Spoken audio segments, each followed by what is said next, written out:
3, 2, 1. There we go.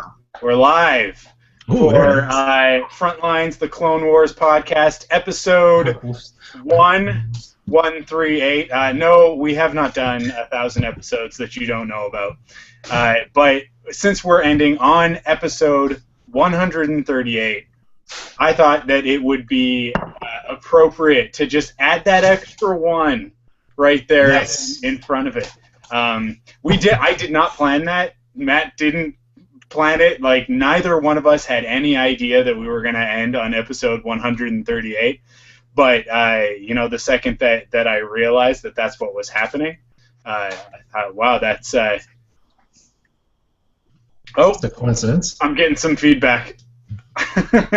Already? I just got some feedback from my own live viewing of it, but that's okay. It kind of threw me off for a second there. But yeah, so this is it. This is the last episode. The Clone Wars is all done, and if you needed any other proof, all you have to do is go to the YouTube channel for Star Wars. Not right now because you're watching this, but you can go later and check that out, and you'll see that it's just full of Rebels stuff, which means that we're almost there. It's almost time for Star Wars Rebels to begin. So we're just kind of getting ready to send off the Clone Wars with this one last episode. Joining me, as always, is my faithful co-pilot, Matt the Crankster Cranky. Yes. And hey, Mike, it's been. Sorry. Go ahead. No, I was just gonna say. Wow, it's another one of those bittersweet moments, man. It's been, over 5 years now.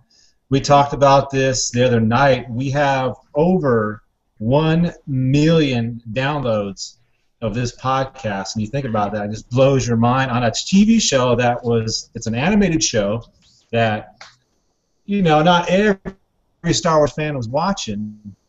And to have that kind of a response and people listening to the show, man, it just blew us away when I first saw that. So yeah, if only we had $1 for every single one of those downloads.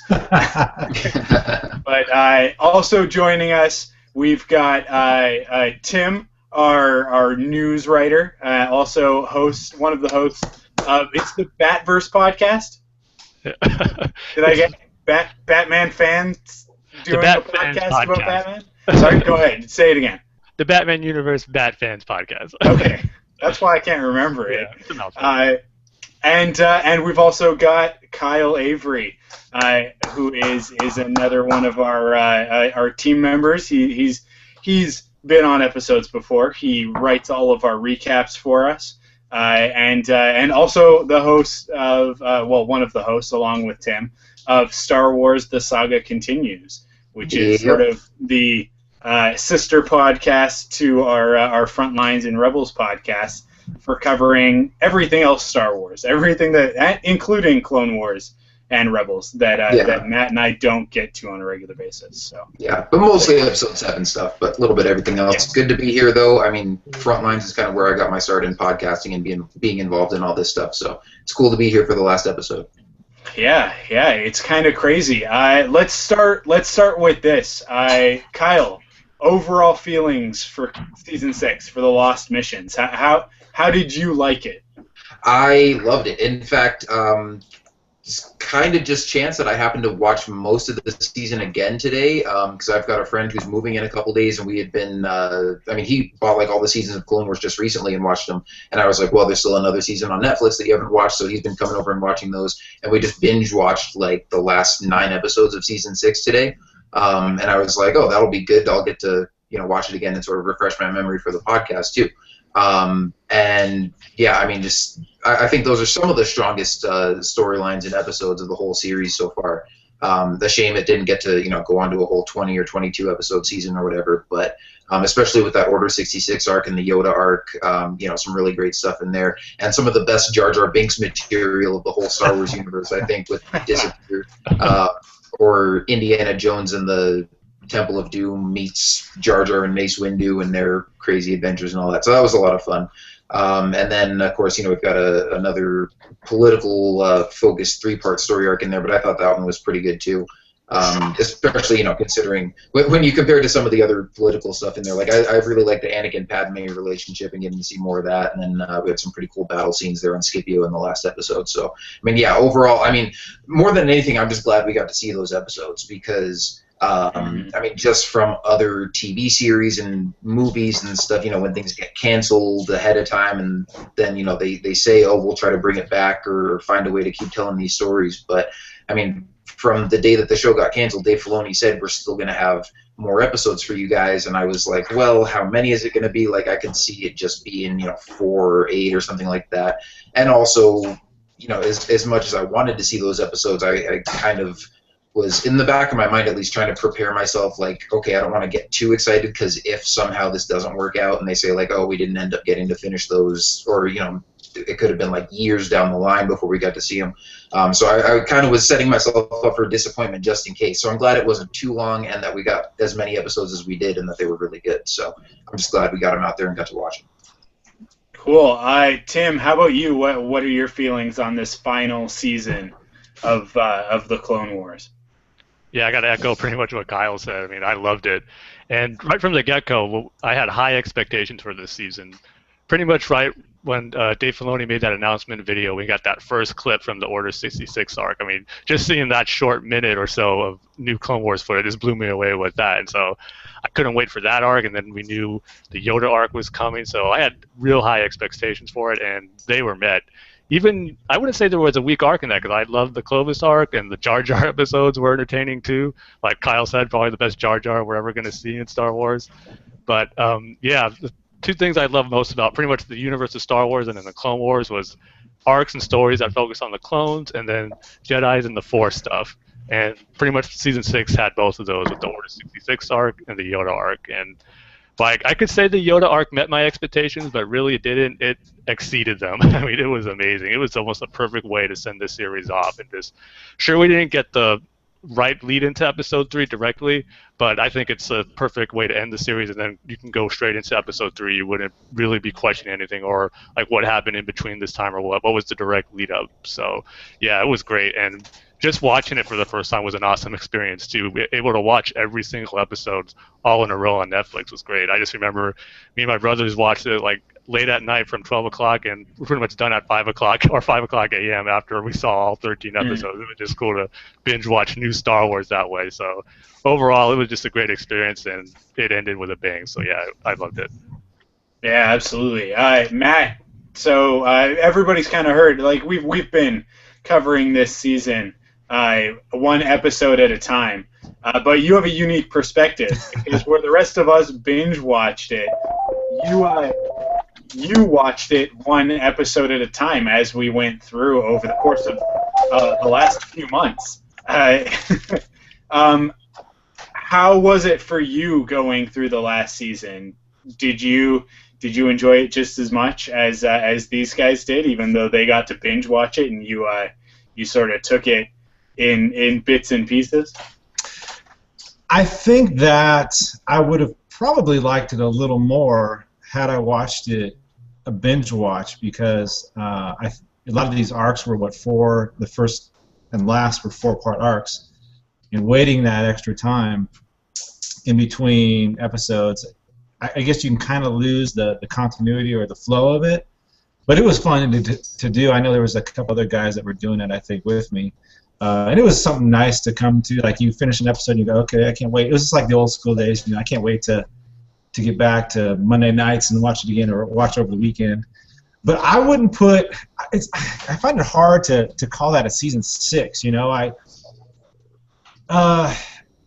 don't know. I don't think it was as strong as my favorite season, which we'll probably talk about later. I thought all the episodes were good, but I didn't think it was the strongest episode. Or the strongest season. I wouldn't put it as the strongest season. But the way it started, great start, and then that finish. We talked about it on the podcast, Mike, about all the Yoda stuff, especially that last episode. Some really good stuff there. Really made you think, and Yoda kind of finally realizing that there's going to be more to this. It's not the Clone Wars. It's going to go past that. So that was kind of a neat little reveal. But I don't know. I put season 5 above above all of them. I'm sure we'll talk about that later, though. Yeah, okay. Cool.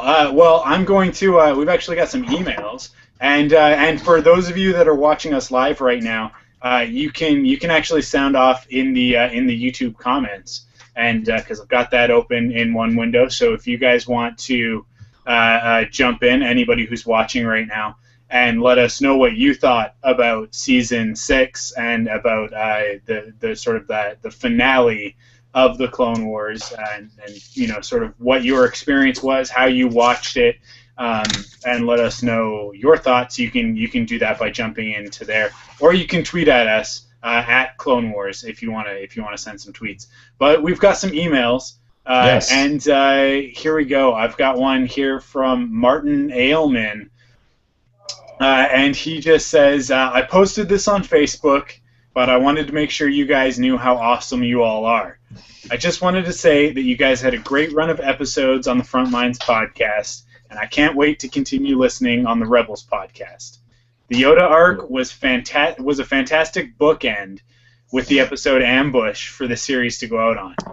What was your favorite moments of Season 6? And now that we have all the episodes, we're going to have, what is your favorite season of Star Wars: The Clone Wars?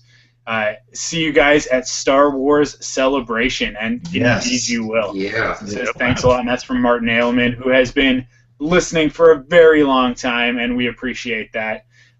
So let's really quick, if you've got one episode, and I know we're going to do our top 5 of the whole series, but if you have one episode from season 6 in particular that stands out for you, what is it? Let's start with you, Tim. I guess I'll probably go with. I'm gonna have to go with Sacrifice, the final episode of season 6. There is so much great stuff in there. I love Yoda going to Moraban, the homeworld of the Sith, and I got to tell you, what really made that for me was seeing Darth Bane and having him voiced by Mark Hamill, which is awesome. Because I was a big fan of the Darth Bane novels, and seeing him brought to life in the Clone Wars like that, and having him be voiced by Mark Hamill just blew me away. I had a big smile on my face when I was watching that episode for the first time. Like, man, I can't believe what I'm watching. This is so awesome. So, yeah, I'd go with Sacrifice. Cool. What about you, Kyle? What's your standout episode from season 6? All right, well, I'm glad we get to bring this up because I was having trouble picking my top 5. I narrowed it down to 6, so I'll just pick this one off my list, and this will be like my honorable mention. I'll say Voices, which was I kind of consider the first episode of the Yoda arc because the first episode with investigating Sifo-Dyas and stuff kind of seems like its own standalone thing. But I just love that scene in Voices where Yoda goes to Dagobah for the first time, and he's just walking through the swamp and following like this trail of lights as he's hearing Qui-Gon Jinn's voice talking to him and explaining things about the Force and immortality, and you hear the classic John Williams Yoda theme playing, and and then of course he goes in the cave and has his own vision and everything. I thought that was just like a really cool sort of magical moment that obviously sort of captured the coolness and the mystical aspects of Star Wars and the Force and Yoda and the Jedi and everything. That was a really cool moment. So that was probably my favorite episode of season 6. Cool. Matt, what about you? I'm going to agree with Tim. I'm going to say Sacrifice. And, Tim kind of talked about it, but I didn't even recognize that was Mark Hamill, so that shows how good of a voice talent he is, as opposed to being on screen, right? But I'm going to go with Sacrifice, seeing all that stuff happen with Yoda, and just a nice little end cap to that. Like Tim said earlier, maybe that was the exit and entry into Revenge of the Sith. I don't know, but Sacrifice for me for season 6, I guess we're going to call it, yeah. Yeah. Well, for me, I'm actually going to have to go with The Lost One. I really enjoyed that episode. And I don't know, the reason why I pick it is because obviously I binged like most people. In fact, I took the day off work just to watch all 13 episodes back to back with no break. And I loved watching the whole season like that. But then going through it episode by episode, I found of all of the parts of the story that we got to go back to, I think The Lost One was my favorite. And I think the reason why, like, I kind of looked forward to it the whole time. And I think that's just because it's really it's not our last appearance for a lot of characters, but it's really the last time that they play an integral role. So it's the last time we see Anakin and Obi-Wan in action. This is, for me, this ties directly into their moments rocketing into battle in Episode 3. It's sort of our last time to see them in the Clone Wars with that relationship right before we get there. And we also get to see Plo Koon, and we get to kind of touch base with the whole Jedi Council as this story unfolds, and we get that amazing, awesome fight scene with Dooku, Obi-Wan, and Anakin at the end, with them jumping on starships and just.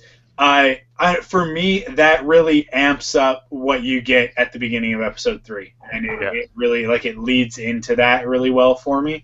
And I can't remember if it was Kyle or Tim who had said that it's kind of it's not really counted in that last arc. It's sort of separate, but I agree with that. Like it's almost a standalone episode, and really it's the only standalone episode from the whole season, even though it does end up tying into Sacrifice really heavily, and sort of sets that in motion. It is also a very self-contained story, and I really like those self-contained 22-minute episodes, as you'll probably end up seeing in my top 5 for this series. But that's definitely the one that stands out for me, and if I'm going to go back and rewatch anything, it's going to be that episode.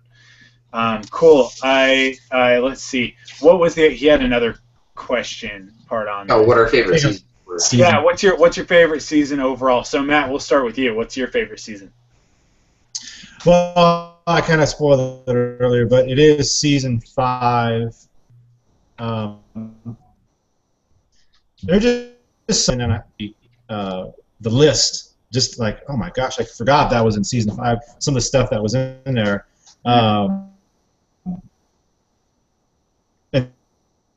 And you know, the Darth Maul stuff, God, I wish I had my, hold on a sec, coming up. But anyway, and here we go. Like it started off with Revival, and then we got some of the War on Two Fronts. Let me bring it down here. It kicked it off for me, and I had that almost in my top 5. It's kind of like on the outer skirts, maybe like an honorable mention. Oh, Matt, you're cutting out. Okay, it looks like we lost Matt for a second. Is everybody else still there? Yeah, I'm here. Yeah. Okay, cool. We'll just wait for Matt to come back. But so, Tim, how about you? What's your favorite season? Yeah, I'm going to go with season 4. I think that one, for me anyway, had the most consistent arcs that I really enjoyed. It started off probably the whole Mon Calo arc on the Water War, how it started. Probably wasn't my favorite season premiere episode, but I still enjoyed the arc. But then after that, we got the Umbara arc, then we got the Slaver arc, and then we got the Obi-Wan arc where he goes undercover, and then as Reiko Hardin, and then we have the Darth Maul arc that started. Just a lot of great arcs all in a row. And even the C-3PO and R2 episodes. So to me, I enjoy the first one, Mercy Mission. It wasn't so bad. And I know the other one, you could say, it was just mainly kind of ripping off all these different stories like Wizard of Oz and Gulliver's Travels. But to me, they weren't horrible where I just couldn't watch it. I was still entertained by them. So those 2 episodes decided this whole season of 4 was just pretty much consistent for me. I just love the stories that were told in those arcs in season 4. So yeah, that would probably be my favorite one. Cool. Kyle, what about you? Well, I'm going to agree with Matt and say season 5. And again, just sort of breaking it down by story arcs. I wasn't crazy about the droids arc. I did like the episode with Gregor and the Clone Commando and all that stuff. The other 3 episodes in that arc I wasn't crazy about. But the Onderon arc I thought was solid. Not like my favorite or anything, but that one was pretty good. The Young Jedi arc, love that one. And then, of course, the Darth Maul arc and the Ahsoka arc at the end of the season, I think, are probably the 2 best story arcs of the whole series, in my opinion. So, yeah, I mean, 4 was great. The second half of season 3 was great, and what we got of season 6 was great. But I think overall, season 5 would have to probably be the best one for me. Cool. Yeah, I mean, I'm in total agreement with you, Kyle. For the same reasons.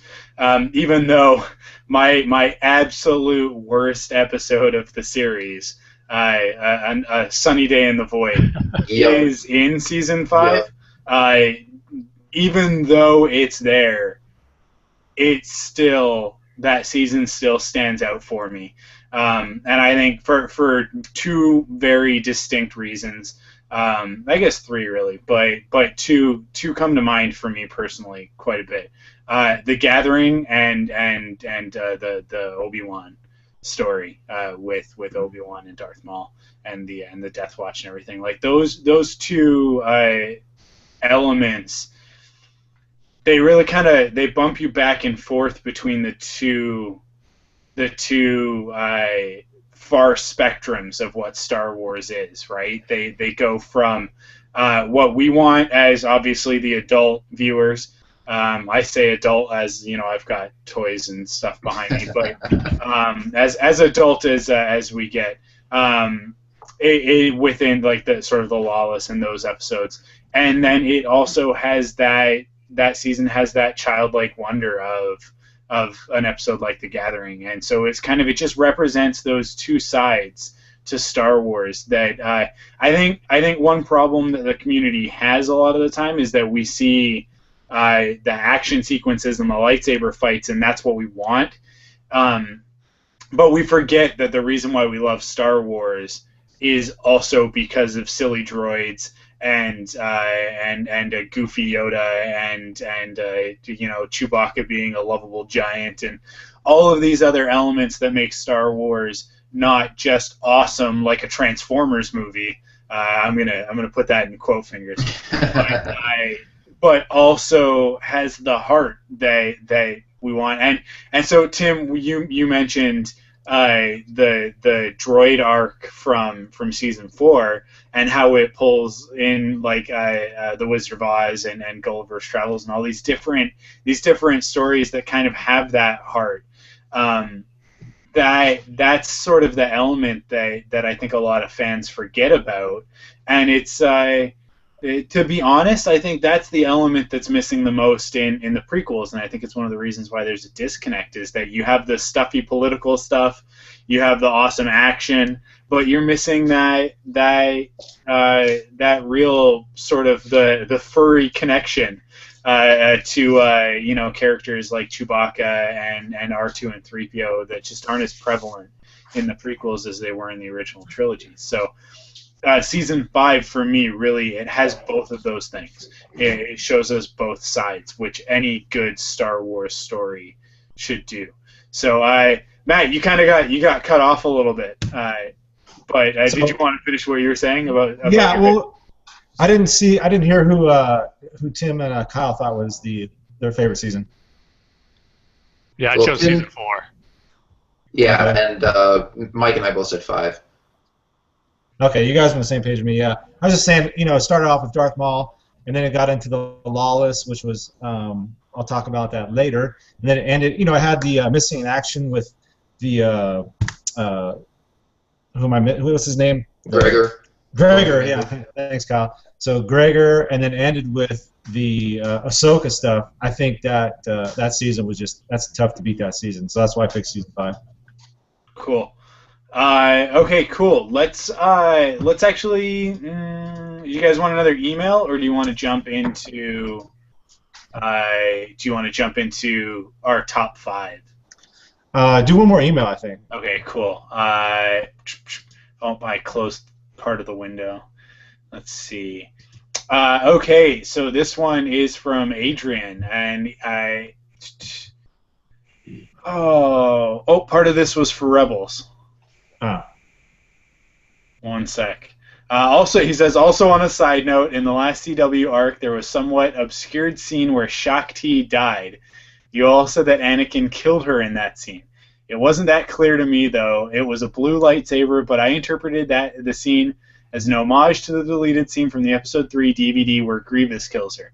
But canon-wise, she is still alive, right? With the deleted scene, the Force Unleashed novels, etc., I am not sure where she stands, or lies, as it were. I assume she is still around which means maybe she can show up in Rebels. Thanks again for all the great Frontlines podcasts. Looking forward to more of the Rebels podcast. Because he had sent this in for our Rebels episode with Tim and Teresa. So he says, and fangirls going rogue, the Wampa's lair, and the saga continue. Talk to you all later, Adrian. So let's we can clear that up actually. Let's clear that up. Since continuity was struck, it's all kind of back to square one, with the exception of the movies and the Clone Wars and the upcoming Rebels. So that means that Shaak Ti may be dead.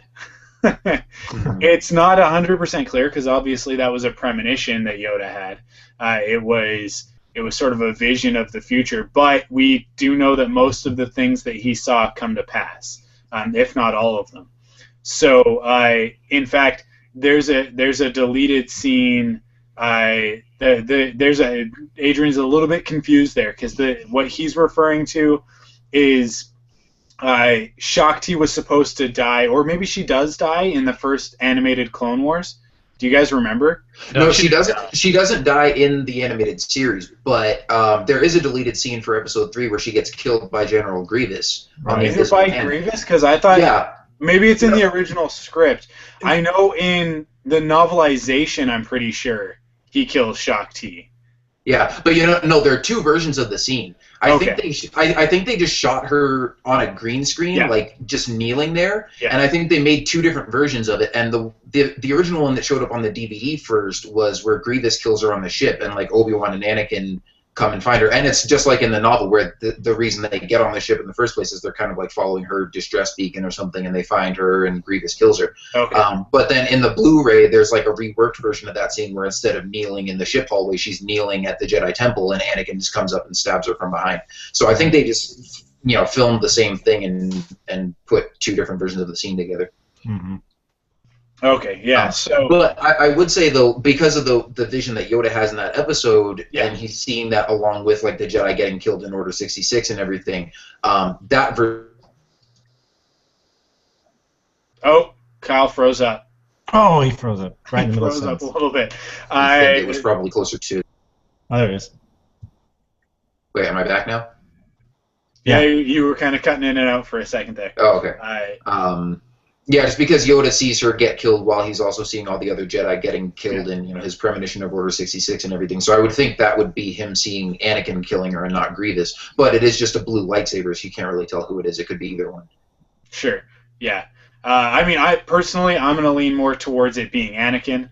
I am going to lean towards her being dead. Although, like, as much as I really enjoy The Force Unleashed, my biggest thing with The Force Unleashed and continuity, I love the story that takes place, but because it's a video game and they give you all these crazy force powers, it just doesn't mesh with my idea of Star Wars. Now, some people who want to consider the original Clone Wars animated series as canon, I never have. I've always seen it as just sort of like almost like Star Wars Tales, like that comic was, where sometimes we're getting kind of pieces of canon, but we're never really getting the full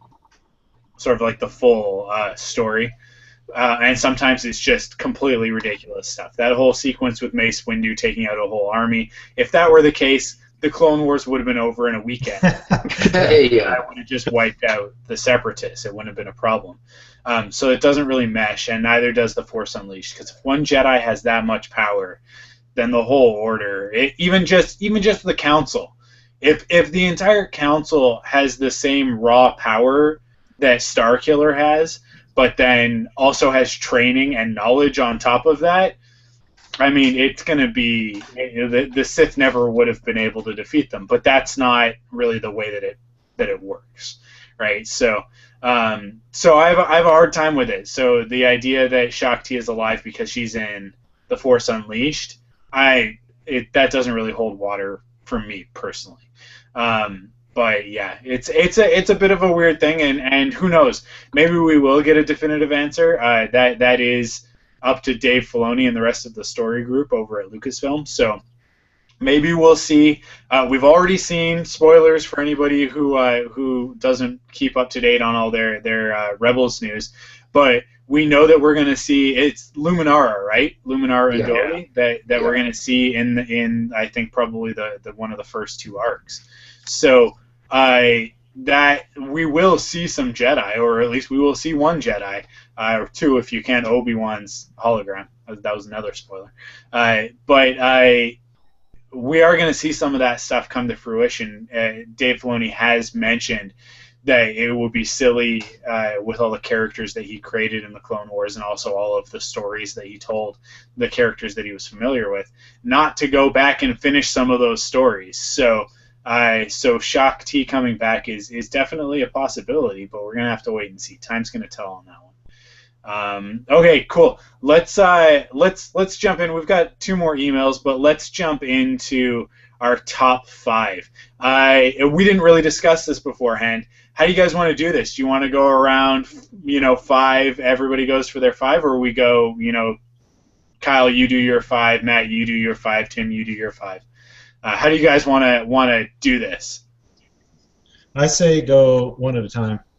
I kind of like the other idea of doing like everybody 5, everybody 4, everybody 3, but That's what I meant. Okay, okay. Cool. So let's do it that way. So let's start with our top, with our number 5 spot. And Tim, we'll start with you. What's your number 5? Man, it was hard coming up with this list. Yeah. But my number 5 is going to be from season 2, Landing at Point Rain. Yeah. This episode, when I first saw it, man, I was like, the action in it was just so awesome. I just thought, man, this is pretty much, I'm like watching episode 2 right here. And even the action sequence probably surpassed the stuff we saw in Attack of the Clones, really. Just from an action standpoint, I just love this episode. It blew me away. Technically, what they're able to do in that series, it was just amazing. The Republic gunships attack getting shot down, then you got Ki-Adi-Mundi taking the clone troopers, and they're getting ambushed by the Geonosians, and then the clone troopers come with their flamethrowers, which was awesome. You got Anakin and Ahsoka trying to take over that big wall and hop over there. Then you got Obi-Wan, who was in the crashed down Republic ship, and they had to rescue him. I love that sequence where the 2 clone troopers, Wax and Boyle, had to go rescue him and then bring him back and form their perimeter. So I just love all the little side stories we had of the characters in that episode, and then how they all came together at the end and made their one final attack against the Geonosians there. And just the whole arc in general I thought was pretty cool, going back to Geonosis. But landing at Point Rain, just from a technical and action standpoint, it blew me away when I first saw it, and it still really holds up whenever I watch it. I just think to myself, man, they just really outdid themselves on that episode so early on in their run too. So yeah, landing at Point Rain, that's number 5. Cool. Mike, I just say that would be one of my honorable mentions, because just from like a sheer just spectacle of the whole thing, it was like, I think we talked about this back when we did the episode. It was the Clone Wars team saying, hey, let's just see what we can do with an all action episode and go for it. And it almost looked like you were watching episode 2. I mean, it looked movie quality type stuff. So that was huge. I mean, that was a big turning point, maybe, or just like, wow, this is what they can. And I think even Filoni talked about that. He goes, wow, this is what we can do if we really push the envelope. So definitely. I remember Dave saying when they screened it for George Lucas, he was even blowing it. He was like, guys, we can't really do this on every episode, but right. Yeah. Cool. So Matt, what's your number 5? I'm gonna go with season 4, episode 22. It's called Revenge, and Mike, we got to go, or I got to go. I think you did too. I got to go to San Francisco and see the in Christmas. I can't remember what year it was, 2011, 2012, something like that. I got to go see the Return of Darth Maul, and that was just an unbelievable experience. And I'll talk about that at the end here. But Maul, this was a world. Are they going to do that? This doesn't make any sense. I mean, we were just like, what is going on? He was cut in half, But they succeeded, and they went beyond my expectations of what they can do with Maul. And he's even in another episode that I'll feature later on. But just this whole episode with him and Obi-Wan and Count Dooku's right-hand woman, Asajj Ventress, coming in to actually close out this particular season with like, whoa, she's helping Obi-Wan. This is crazy. You know, what's going on? So, and then of course, you know, we have Savage was in this as well. Mother Talzin giving him the legs and all that. It was just, for me, I loved a lot of these. There's 2 Maul episodes that I think are in the top 5, and this is one of them. Revenge, season 4, episode 22. Cool. I'm gonna give mine just so that I'm not always going last. My number 5 is ARC Troopers from season 3. That being really kind of the final episode of a 3-part arc with those characters. With we just sort of with Fives really being the standout character, obviously. He sort of ends up the lone survivor of that initial squad of clone troopers, and just seeing those characters go through that journey. There were those 2 bookend episodes, right? There was Clone Cadets, I think, and then Rookies was a season 1 episode. And then it bookends with ARC Troopers, and we kind of got to know what it was like to be a clone through the whole career, right? So you get to see, because we get to see Rex every day, and we get to see Cody on a regular basis, as well as a bunch of other clone troopers. But with this story, we got to see them from the beginning of their career, almost all the way through to being promoted to ARC Troopers, and it's one of those parts where you fall in love with some of the characters that were created up for the show, and I really do love those characters of Echo and Fives, and we got to see Fives sort of the finality of his story. It's a little bit bittersweet because on the one hand he uncovers the whole plot. He could have saved the Jedi, right? And he tried, but he does end up dying in season 6. But it's like I said, it's bittersweet because it also means that we know that he doesn't turn against the Jedi.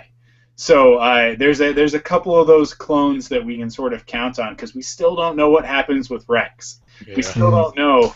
Did he follow his programming? Did he stick? Like, was he by Anakin's side on that assault? If he was, that's heartbreaking, right? Because we love Rex, we love Cody from watching the Clone Wars, and it's because of episodes like ARC Troopers that we really do love the Clone Troopers.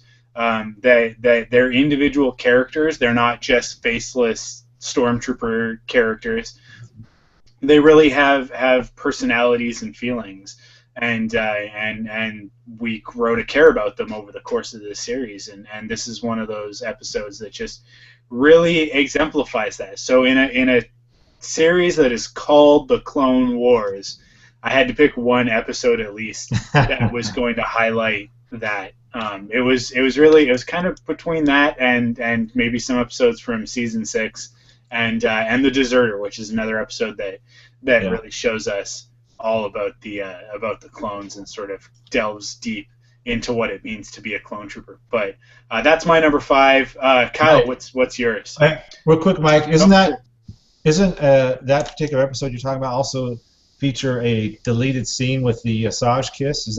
That's the same one I'm thinking of, right? Oh yeah. I think so. Yeah, and it's also it's the battle on Kamino, so it's really, there's a lot going on in that episode. Right. It may also be. Is that the first appearance of the Clone Commandos? No, first appearance of the ARC later. Troopers, I think. Sorry? The ARC Troopers are in that episode, but not the Commandos. Okay.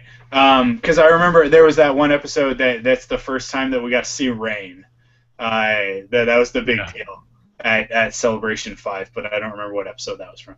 Maybe it was from the next arc. But anyway. No, that was from Witches of the Mist. Oh, okay, yeah. In the Night Sisters arc. Yeah. Okay. So Kyle, what's your number 5? Okay. Well, speaking of the Night Sisters arc, actually my number 5, I'm going to go with the episode Night Sisters from season 3. Partially because, I mean, I love the character of Asajj Ventress, and like before this show even started, she was always like one of my favorite characters in the EU. I loved her in the Clone Wars micro series. I loved her in the Dark Horse Clone Wars comics. So I thought it was cool to see her in this series, but I always felt like she was kind of underused a little bit in seasons 1 and 2. And I wanted to see her kind of in a more prominent role, like we did in, like I said, some of that other material. So it was really cool for me in this episode to get to see, first of all, that opening space battle, which was really reminiscent of the episode 3 space battle, where you've got Anakin and Obi-Wan flying side by side, and Anakin outrunning droid tri-fighters and all that kind of stuff. But then to also see Ventress in that battle in that fan blade fighter that she had from the previous stories, and she's in like her classic outfit, and then she has that really cool lightsaber battle with Anakin and Obi-Wan in the spaceship hangar while there's a space battle going on outside. I thought all that was really awesome. And then she goes back to Dathomir, and we see the flashback of her her like backstory and how she came to be where she's at. And I thought that was really cool because, again, they stuck pretty much to how it was in the comics and everything, which I really liked, and at the same time they kind of put their own little twist on it, which then sort of gave them free reign to take her character in a totally different direction that none of us ever saw coming, where, she's a Night Sister and she turns away from Dooku and everything and sort of goes off on her own path. So I thought that was all really cool too. Plus there's the fight scene at the end where you've got her and 2 other Night Sisters with lightsabers in invisibility cloaks, basically fighting Dooku, who's just rolled out of bed in his pajamas and is drugged and still manages to fight all 3 of them off. So that was a really cool fight scene. So I mean, I love that episode for the action, for the character of Ventress, and for just the whole bold new direction that they went off in with the story. I mean, Matt, you were talking about revenge and bringing back Darth Maul and Savage and all that kind of stuff, and it was hard for me to not fill up my top 5 list with episodes with episodes just from that storyline. I mean, I could have picked Witches of the Mist, I could have picked Revenge, a lot of these other ones, but I mean, I kind of went with this one because I like Ventress so much, but also because it's the first episode that's sort of the catalyst for that whole chain of events that leads to Savage Opress and Darth Maul and all that kind of stuff. Mm-hmm. Cool. Awesome. So there's our top 5. There's our number 5s. Let's jump into number 4, and I'll start. My number 4. Speaking of Asajj Ventress and her awesome storyline throughout the series, my number 4 is Bounty, which is one of those. What is that? That's the end of season 4. Those who've been listening that long will remember back and how sort of taken I was with the episode, because it took a character that I didn't particularly like. I never really liked Ventress. I didn't dislike her actively, but I never. She just didn't matter. She was just another character. She was like Grievous, right? It's just another villain for us to throw in every now and then for the Jedi to deal with, so that we can see some lightsaber fights. But over the course of the Night Sister stories, obviously she took on sort of a different role within the series and ended up in this very gray area. But then in the episode Bounty, we started to see, and really over the course of that arc there, and the previous arc with her, what she was before, and more importantly, what she would be in the future, and where her character was going, and the fact that the team, the creative team, was able to take a character that I just didn't really care about, and in one episode, in 22 minutes, really make me care about her character. That was amazing. I thought that really showed the strength of the series, and it was one of those moments where I think we really started to realize what the Clone Wars was, and then in season 5 we would see more of that with the Mandalorian Death Watch Darth Maul story, and the Ahsoka's final story. So it was sort of the hint that the show was maturing, and that's season 4. I think that's one of the episodes that really showed where the series was going to head to. So that's my number 4. Tim, nice. what do you got for number 4? For my number 4, I'm going to season 4 also, and I'm going to go with Darkness on Umbara. The Umbara Yeah. arc is one of my favorite arcs in all of the Clone Wars, definitely in my top 3. I just love what it did, the story they told with the clones and Rex and Fives, kind of this new area for them where their Jedi general is just treating them like garbage and just regardless of their lives, and they were kind of in conflict with, do we follow our orders and just do whatever he says, or do we kind of have to take matters into our own hands? But it's kind of hard for me to pick this between Darkness on Umbara and Carnage of Krell, because those are the two standouts for me. But there's something about Darkness on Umbara that really stands out to me whenever I watch that arc. It's just the action in it's great from right when it begins until the very end. That end fight sequence they have with the clones and the Umbarans, I just love it. That's just one of my all-time favorite Clone Wars battles. You just really see the clones just do some cool stuff. There's that one image in there where that Umbara sneaks behind Fives and Fives flips him over, cracks his mask, and then there's this really cool shot where he points his gun at the screen and he just blasts them. I just love that image. There's so many cool stuff like that, and just the story it sets up from there.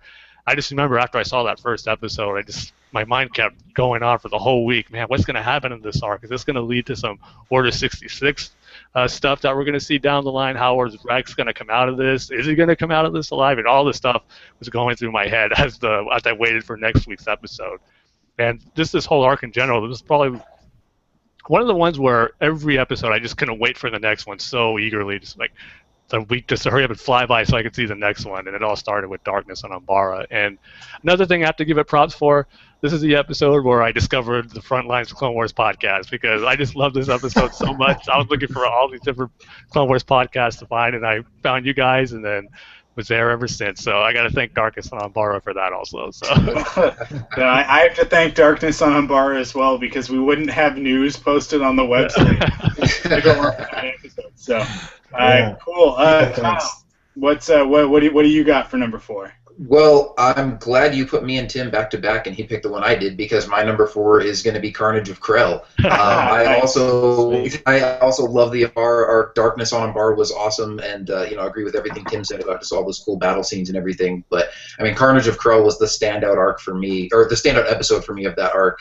just because there were so much more emotional moments and a lot more surprises. I still remember having like so many shocked reactions the first time I watched that episode, because first you've got the opening of the episode where Fives and I think it's Fives and Jesse, right, are going to be executed for treason, and then Fives gives this big emotional speech about how we're clones but we're still men and we should be trusted to make the right decisions, and you're thinking like, oh, the clones are going to lay down their weapons, and then they all fire anyways, and I'm like, oh crap, they just killed him, but then like they intentionally missed, and then they turn on Krell, and then Krell sends the clones out to fight Umbarans disguised as clones, which turn out to be Obi-Wan's platoon, and he's masterminded this plot to like turn the clones against each other. And then of course you've got the death of Waxer, and he's got Numa from the little Twilight girl from Ryloth in season 1 painted on the side of his helmet. Just killed me, man.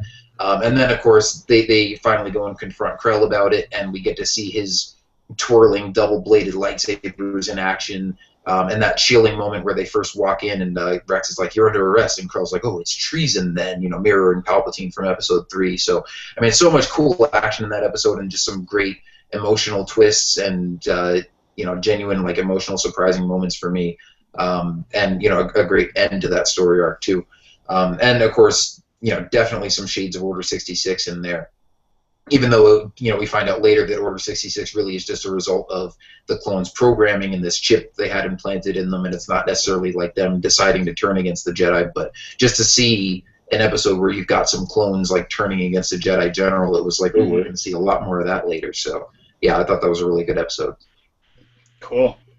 So Matt, how about you? You round out our number 4s. Number 4. I just have to say too, I'm glad you guys both brought up the Krell, because I thought that was a standout for season 4, and I would have put that on there too, but I kind of figured it was gonna be on the list, so I was like, oh, I'll put it on an honorable mention type side. But the stuff that you guys talked about, Rex, the clones, Krell going rogue, I thought that was a great, fantastic arc. I'm gonna go, Mike, to a sentimental favorite of mine, And it's probably not going to be on anybody's top 5 list if you ask anybody. But it may crack a top 10. Who knows? So like I said, sentimental because it was the first podcast I did. It was the podcast that I sent in to you as a audition because I felt like, man, it'd be cool if Mike had somebody to help him out. And it was season 1, episode 22, Hostage Crisis, the introduction of Cad Bane. And you got to realize that I'm a huge Western fan. I think Clint Eastwood was the all-time best Western guy, best character, him and his no-name characters, and the Pale Rider and all that. So I've always loved like the Western guys, right? And this guy looks like he came right out of a Clint Eastwood movie. He looks like he could be like just the whole, the duster, the hat, and everything. I just immediately was drawn to this character. And this particular episode, Cad Bane, he's got Aura Singh. They're trying to free Zero. I'll give you, Zero. Okay. Maybe not the greatest character right there, but a little it kind of grates on you a little bit. But anyway, you see some stuff with Anakin and Padme in this particular episode. They get a little close and stuff like that.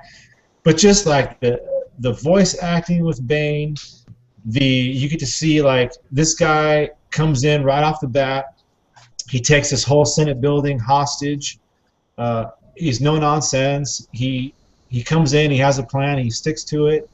And you see him actually later on in episodes really show like his weaponry and what he can do. Like I'll even talk about season 3, episode 9, The Hunt for Zero, where you actually see him go against Obi-Wan and use his jet stuff and his a flamethrower, and he's going also against the other Jedi that has the Force. God, what's his name? Quinlan Voss. Quinlan Voss. Thank you, Kyle. But I just.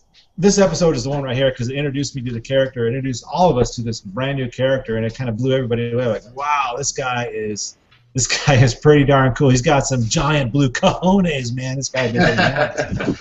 And so, like I said, season 1, episode 22, the introduction of Cad Bane. Sentimental favorite for me, Mike. Cool.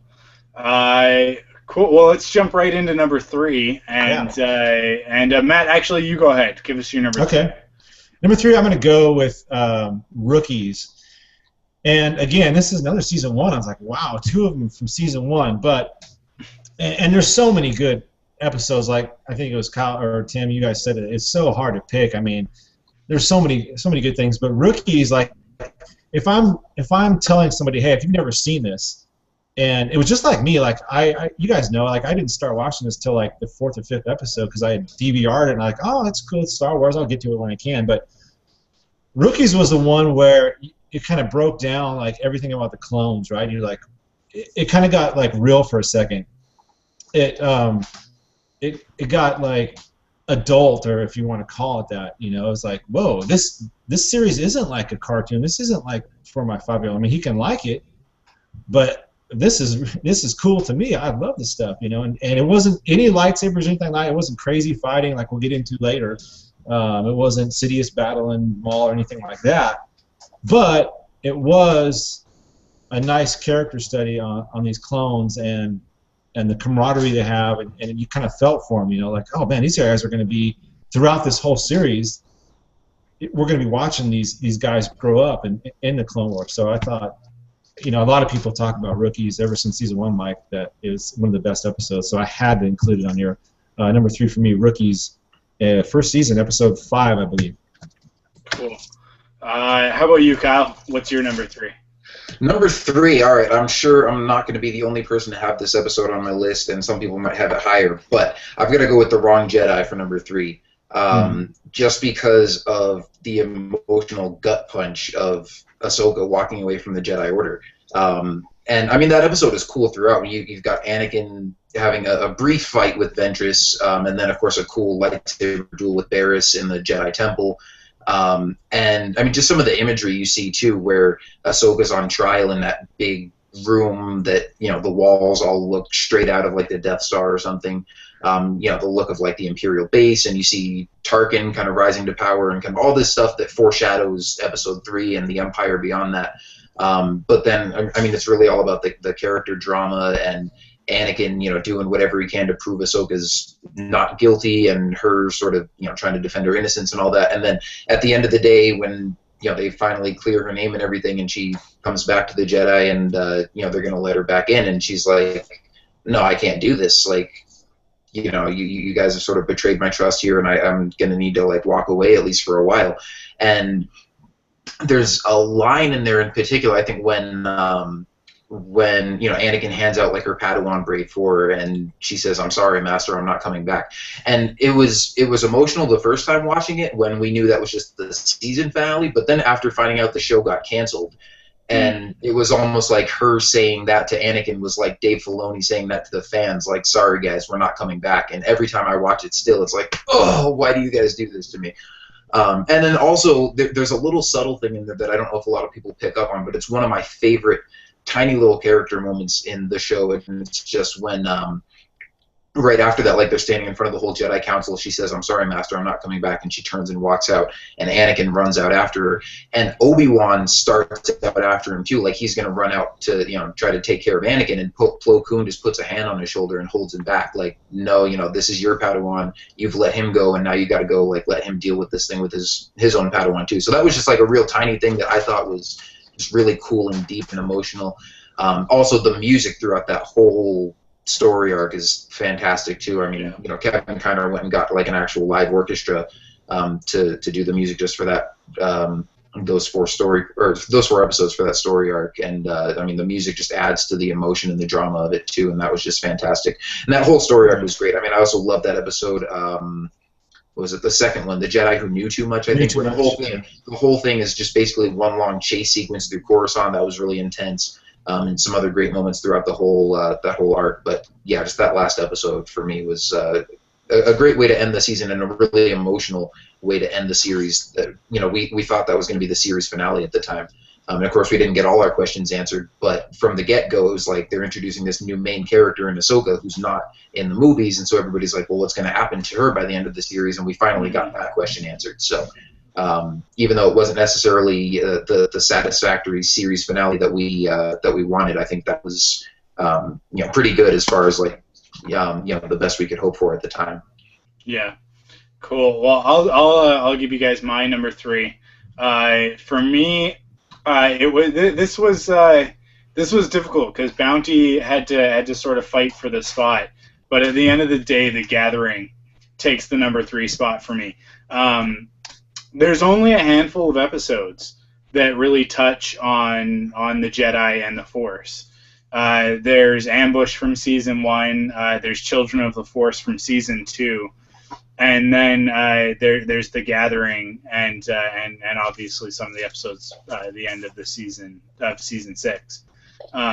But for me, The Gathering is one of those episodes. I talked about it a little bit before when we were kind of talking about the season as a whole. Our favorite seasons. That it really encompasses that mythical side of Star Wars. It's the legendary part of it. So it's the Force, and it's these kids, these younglings, and they all had such great characters, and the mystery and intrigue of the Force was brought back to the forefront, which is something that we hadn't really seen since the original trilogy. So it was nice to get back to Jedi training and what it means to be a Jedi and how that works, and sort of answering some of our questions without giving too much away. There's still mystery and intrigue there. We're just being introduced to how the Jedi go about discovering this side of themselves. And it also leads into some really cool stuff with Huyang and building your lightsaber, and it's a part of the Jedi Order that I think through Expanded Universe we were all familiar with, but that we didn't really have a definitive answer for. And then within the Clone Wars, because, as I've said before, Clone Wars is canon, so this is canonically one of the ways that Jedi go about getting the crystal for their lightsaber, and part of the process of building a lightsaber for the first time. So it's a great it's a great story. We see these kids go in as separate and then come out sort of as a team, and really truly on one of their first major steps to becoming Jedi. And then they go on some crazy adventures after that, which are sometimes silly and sometimes exciting, and all that sort of thing. But that episode, like I said before with the Lost one, it's very self-contained. It's almost a one-off episode, even though it's the beginning of an arc. It's sort of, you can watch it by itself. It's like Rookies in that sense. If you want to show somebody what the Clone Wars can be, The Gathering is one of those episodes. You show them and you go like, look at just like the amazing visuals in it, and then beyond that, just how quickly they can tell a story with characters we've never even met before. They're all five of those younglings are brand new characters. But by the end of that episode, we know them all. We know them intimately in some instances, because we really get to see inside who they are as people, and see them overcome those weaknesses. And I think for Star Wars fans, it's really cool. I think for TV, it's a great story to tell. I think for what is primarily a kids show, it's really important that there are episodes like that.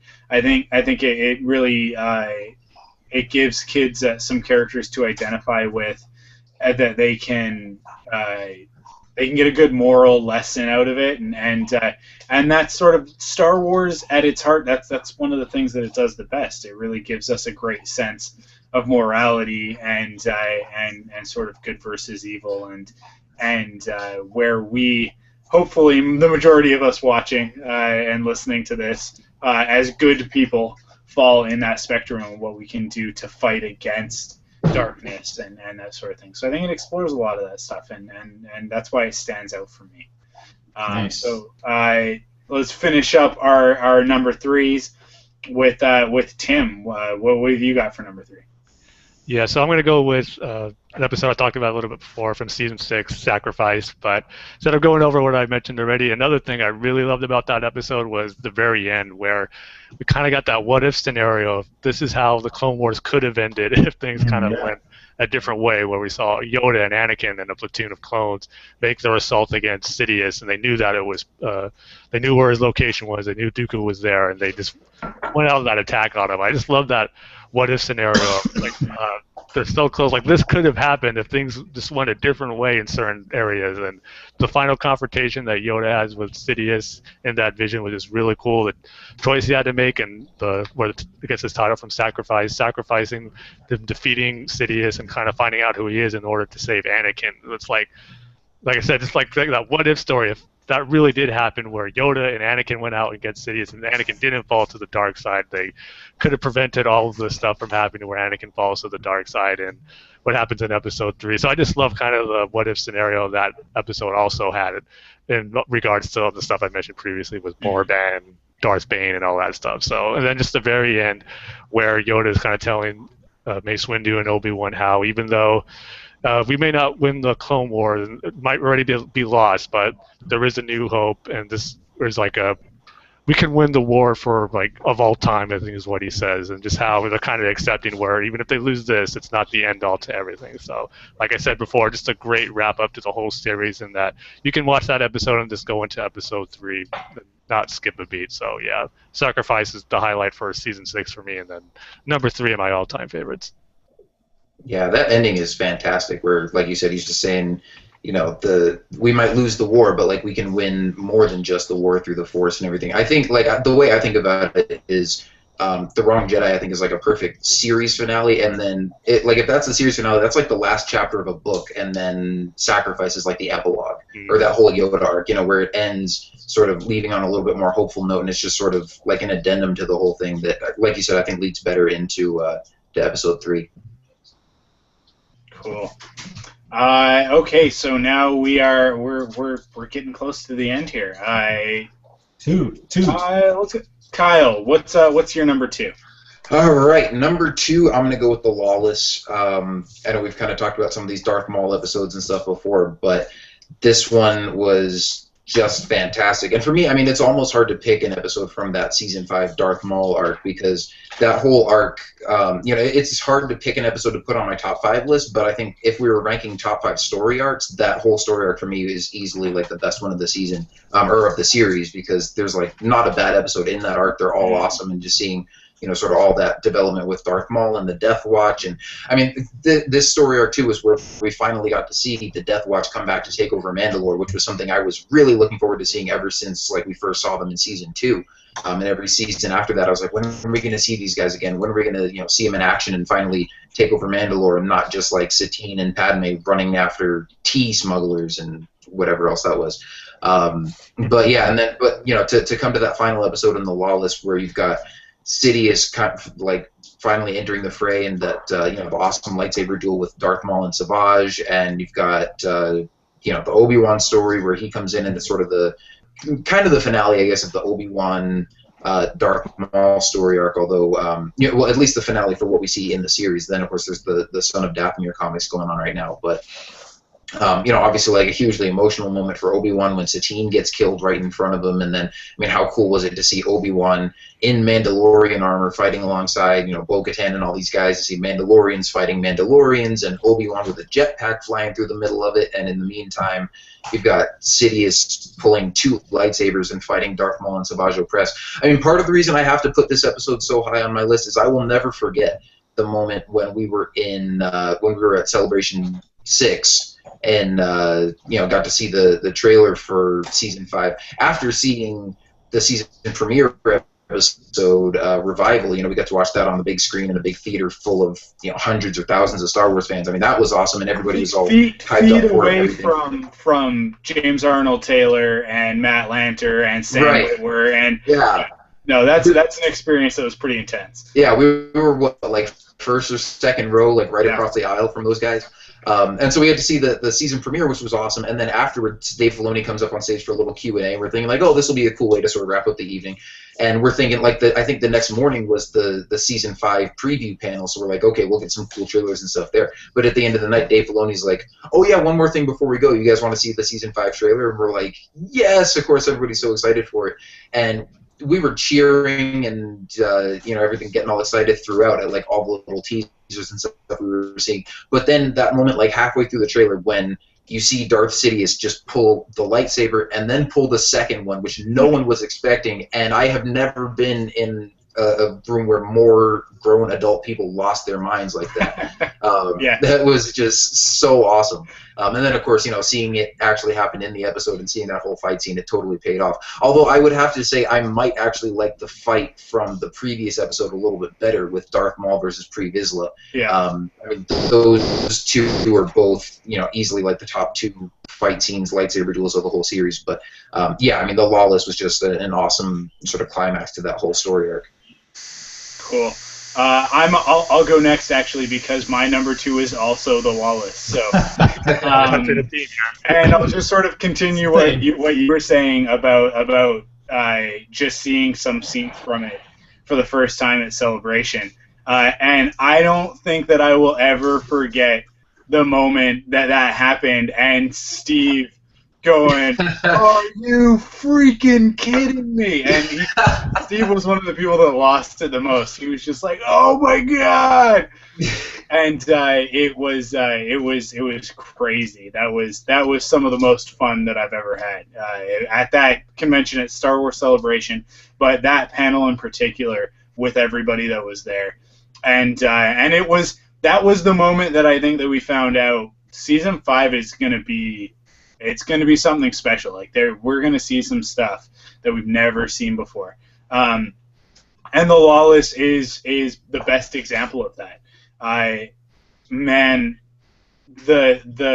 visuals that we see in that episode, they put a lot of the rest of the series to shame. That moment when after Obi-Wan's made his escape, and they open up the blast doors. And it just sort of like opens to see Mandalore just in utter chaos.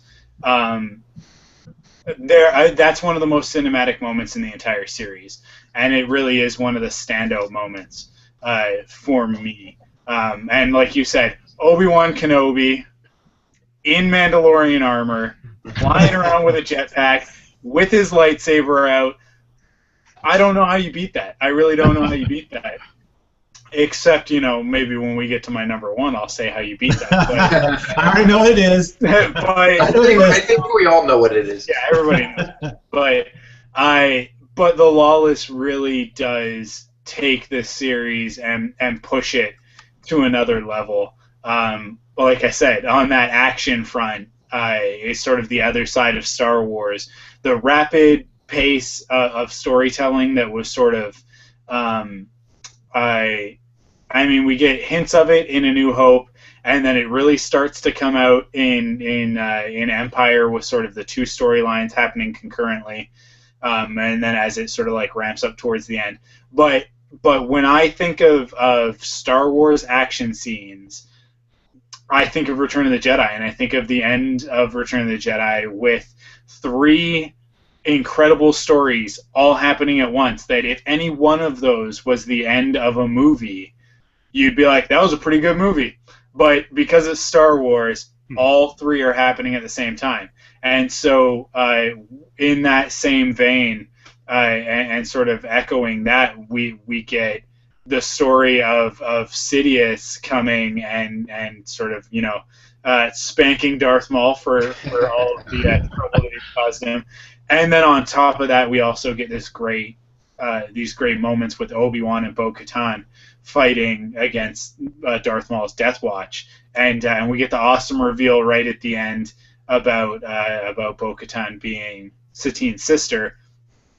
Out of nowhere, that's a very Star Wars reveal to be like, yeah, and then also this, and I would really like to see where those stories go. And I'm really hoping that we see Bo-Katan again. I really hope that she shows up at some point in Rebels, maybe connected to Sabine in some way.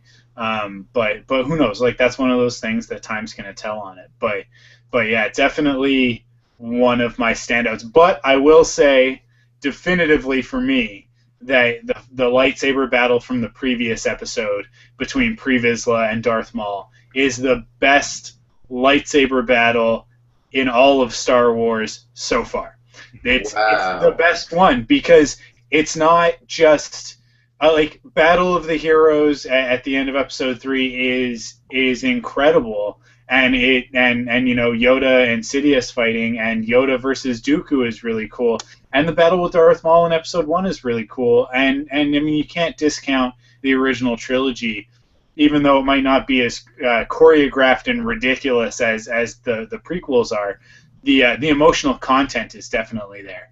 But that fight between Pre Vizsla and Darth Maul, it's not just lightsabers. It's also everything that makes Boba Fett cool. It's also everything that makes a Sith cool.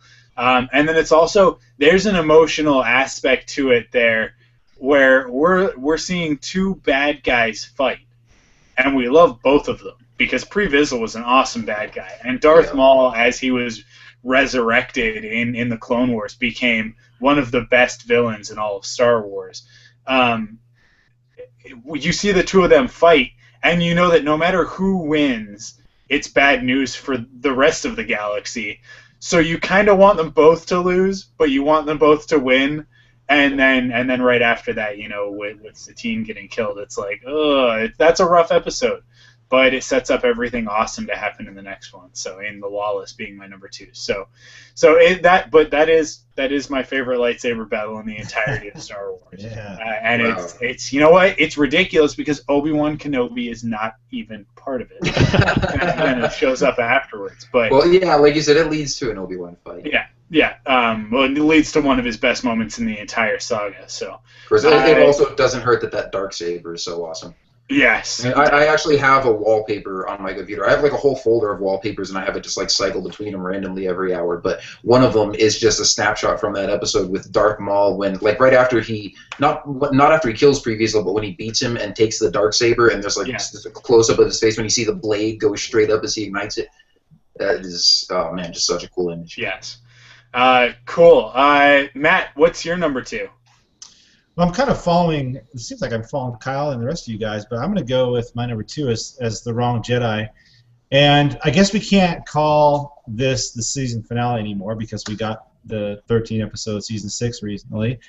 But it's still worth noting that this could have worked as a finale because we started off the series being introduced to Ahsoka, at least in the movie, and then we sort of ended the series. And I remember watching this going, and I just remember it so vividly after seeing that last scene and the music and the way it faded out like no other episode had faded out before. I just turned and I said, "Holy crap! We just saw the last episode of the Clone Wars." And you just had that feeling like, something's going on. I don't think we're going to see the series again. And sure enough, we didn't, except for on Netflix. But it also answered the question, what happened to Ahsoka? Why isn't she in Revenge of the Sith? So in The Wrong Jedi, we got the answer. She ended up this emotional conclusion of this character that I got to tell you, a lot of people didn't really care for. I was like, oh, okay, no big deal. But this ultimate end to her walking away, it was just like, wow. The animation was great.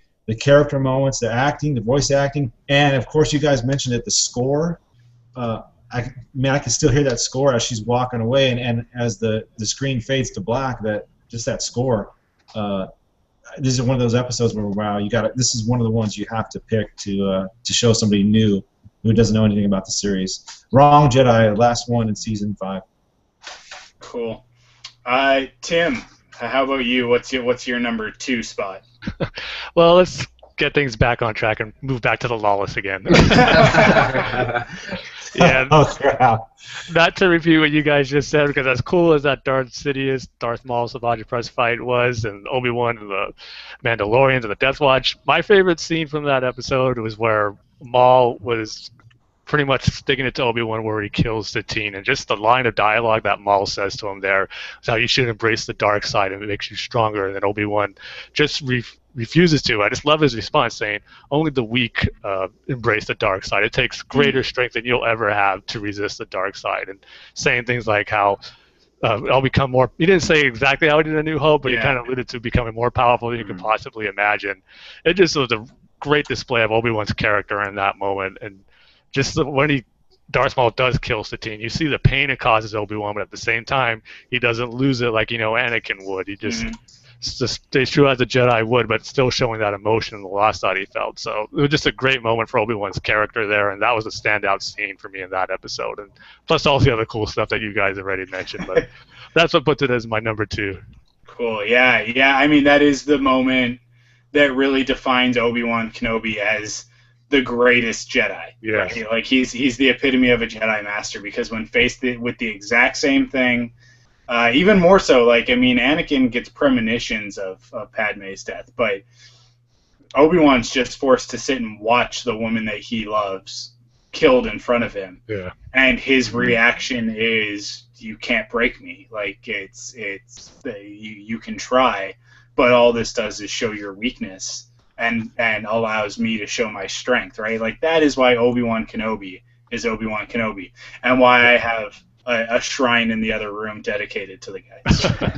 And the other thing I like about that too is, on the one hand, you have Anakin, who obviously would have got way more emotional right there, but then also I think some other Jedi, like maybe Mace Windu or Ki-Adi-Mundi or somebody like that, if Satine or somebody that they cared about got killed right in front of them, they probably would have even tried to stay more detached, like, oh, yeah, well, you killed them, that doesn't bother me, they'll just become one with the Force, whatever. And so you see Obi-Wan, like, become emotional a little bit, like, obviously he's grieving for Satine, and he feels that, like, he's a Jedi, but he's human, but at the same time, he doesn't let that emotion overcome him, so, yeah. I think, yeah, just like what you were saying, Mike, he's, like, the perfect example of a Jedi, because he's not, he obviously doesn't let that emotion get the better of him, but at the same time, he's not, like, too stoic or emotionless that he's like detached from the rest of the world. Yeah, cool. Okay, here we go. We are in the home stretch with our number ones. Tim, why don't you start off the number ones? Okay, all-time favorite episode of the Clone Wars. It's going to be from the Mortis arc, Overlords. This episode was amazing when I first saw it. Just visually, the two characters of the son and the daughter, and just the environment of Mortis was something we've never seen before. We're just awesome, the light and the dark. But I gotta tell you, probably my favorite moment in Clone Wars and from this episode is at the very end, where the father puts Anakin to the test, where you have to choose to save either Obi-Wan or Ahsoka. But then Anakin right there displays why he is the chosen one, showing complete mastery over the representation of the light side and the dark side. I just love how he's in total control of that whole moment, where he just, every attack the son and daughter try to make, he just force grabs them and force pushes them and just puts them into submission for him, just having total dominance over it. I just loved it. And just the audio, too, where his voice is real lowered. It's like real bassy sound where he's like, on your knees. Just really cool. Just gave you like kind of a little bit of Darth Vader feel to that. And then just like I said, how it really shows that he is the chosen one. No other episode really displayed that more than it did in Overlord. So yeah, that's what's going to put it in my top spot for me. Just a lot of awesome stuff in that. Not even to mention Qui-Gon and Shmi Skywalker making an appearance in there too. So yeah, just a lot of amazing stuff in that episode. I just love it. Cool. That's a great pick. Kyle, what do you got? All right. I'm also going to go back to season 3 for my favorite. This one's been kind of a long-time favorite of mine, and it's going to be Citadel Rescue from the last episode of the Citadel trilogy in season 3. And I love this one just because, it may not be as like big or cool or impactful as, the Lawless or some of these other episodes, but it's got a little bit of almost everything that I love about Star Wars and about the Clone Wars. Pretty much all it's missing is a lightsaber duel and, a really cool villain like Darth Maul or somebody like that. But you've got some awesome scenes with the Jedi in action. You've got some awesome scenes with the Clone Troopers in action. You've got some humorous moments. You've got some darker, more dramatic moments. Obviously you've got like a huge sort of tragic moment and also big character learning moment for Ahsoka when Evan Peel, who's a member of the Jedi Council, basically dies in her arms and passes on this big responsibility to her. And then the little funeral scene that they have for him right after that, I think is, was really cool visually and sort of a good emotional moment. You've got a space battle, which, I've said this a lot of times on our podcast, like one of my biggest gripes with the Clone Wars was that we just didn't get to see enough sort of big space battles. We saw some kind of big ones, but they were never very long. But I like that in this episode we got one, and it was pretty cool for the little bit that we got to see it. And just it was the conclusion to this arc where it was sort of this whole prison heist kind of thing, and so it's this real tense story where they're trying to get out, and they finally get extracted at the end. So just a lot of sort of high tension drama and action and everything. And then it's got two of my favorite homages to the Star Wars films, one of which being the moment where they're sort of like running from these battle droids and trying to escape, and they get to a cliff, and there's crab droids coming after him, and Commander Cody jumps up on top of one and shoots it down from the top of the head, like you see one of his clone troopers do on Utapau in Episode 3. And then the other one, I thought it was, obviously it's cool that we get to see sort of the backstory for Tarkin fleshed out in this episode, and we get to see a younger version of him and what he was like in the Clone Wars. And so I think that's pretty cool to see throughout this whole episode and this whole story arc. But then my other sort of favorite callback to the films moment is at the very end when they're all back on Coruscant and they're sort of debriefing with the Jedi Council and everything, and then Tarkin goes up to Anakin as all the rest of the Jedi are walking away, and Tarkin doesn't really like the Jedi at this point, but he's worked with Anakin and they've sort of developed a little relationship, and he just extends his hand and says, "A job well done, General Skywalker." And you see Anakin, the future Darth Vader, shaking hands with his right hand man who blows up the Death Star, and you just hear like 3 notes of the Imperial March, and it was like, man, that is really cool, because obviously the big implications of what they're going to do down the line. So yeah, I know this isn't like I said, the biggest or most impactful episode or anything, but I think if you were to tell me like you have to go to a deserted island and you can only have one Clone Wars episode to take with you, I'd probably pick this one just because it's got a little bit of everything in there. Cool. Matt, Yes. your number one, your all-time favorite episode All of the time. I like just to say too, like Tim said about the mortar stuff, man, that was some deep stuff, and it really made you think, and it was very spiritual type stuff. So those were another favorite set of episodes for me too. But I have to say my all-time number one favorite episode is A Sunny Day in the Void. Can't be, no. No, you know what? I got to beat a dead horse here, guys. It's got to be the Lawless. And I'll just make it real brief here. You guys talked about everything that's so great about this episode. Incredibly intense. It's a brutal episode. You got armies of Boba Fett's fighting each other. Who doesn't want that? Obi-Wan teaming on one side. You got 2.5 Sith fighting each other. And, 2.5. You got, look at it, Sidious has got 2 sabers. Savage has got a double-bladed saber. But you think about the action, which is the star of this episode. It's still an emotionally packed episode with the Satine and Obi-Wan stuff, Mike. And not since Qui-Gon's death had we seen Obi-Wan show that emotion. So this is one of those episodes where if somebody came to me and said, "Hey, I've never seen the Clone Wars. I've talked about some of these that I've seen in my top 5. These are some of the ones I would show." The Laws is going to be the one where you go, "Hey, sit your butt down, buckle in, because you're gonna love this stuff. I mean, you're gonna have everything you want: action, emotion, intensity." The Lawless got to be #1 Clone Wars episode for me. So there you go, Mike. It's up to you. I think we know where we're going. And you guys know exactly what my #1 is. I don't even need to talk about it that much. If you guys want to know why I love this episode, go back to season 1, listen to the episode that I talk about it, and go back to any other time that we've done a top 5 or top 10 or top anything for the Clone Wars, and you'll hear me talk all about Trespass. It's my favorite episode of the series. It's been my favorite episode since season 1. It's been my favorite episode ever since I watched it. There are a few reasons. Cold weather gear is just... I just love alternate costumes. Anybody who reads my webcomic, Kenobi and Me, where Obi-Wan Kenobi and me do absolutely nothing interesting, they will recognize that there's a standard costume for Obi-Wan in that, but the only reason that a standard costume exists is so that I can put him in awesome other costumes every now and then, like recently in his Guardians of the Galaxy version of his outfit. So it's just a weird thing that, like, I love it. I love it in Star Wars. I love it in everything, in everything and anything that I've ever viewed. Whenever you get those characters going on like their special mission and they put on specific gear just for that mission, I'm always like, I think it's because it takes me out of the sort of the artifice of TV and movies where our heroes always wear the same thing and it's kind of weird. But then, like, it shows like, oh no, they're real. They really exist. They have outfits for special occasions. So and then the cold weather gear, it takes you back to Hoth. It just reminds you of Empire Strikes Back, and it definitely harkens to Luke and Han on Tauntauns, basically.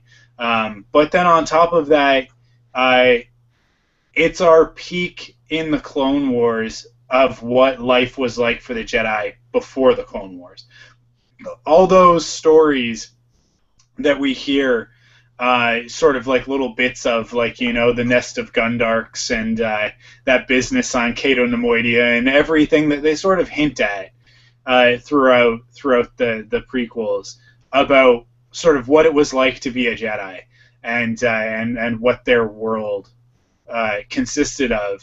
This is where we get to see it. They're not there as warriors. They're not there to fight a battle.